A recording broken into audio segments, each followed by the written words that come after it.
Welcome to the eSale Instructor Tutorial, My Mediasite. Set up the link in Canvas. This tutorial will walk you through the process to set up the link to My Mediasite. My Mediasite is how you, the instructor, will access the system. The students will not see this link.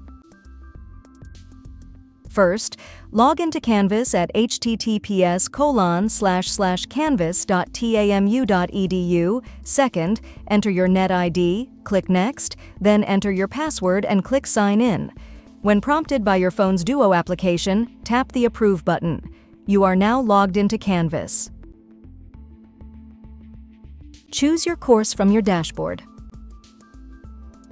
Once in your course, click Settings at the bottom of the course menu, then click Navigation at the top of the Settings page.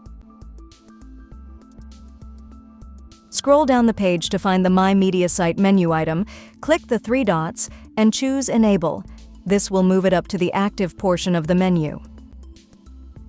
Scroll down to the bottom of the navigation page and click Save to save the change.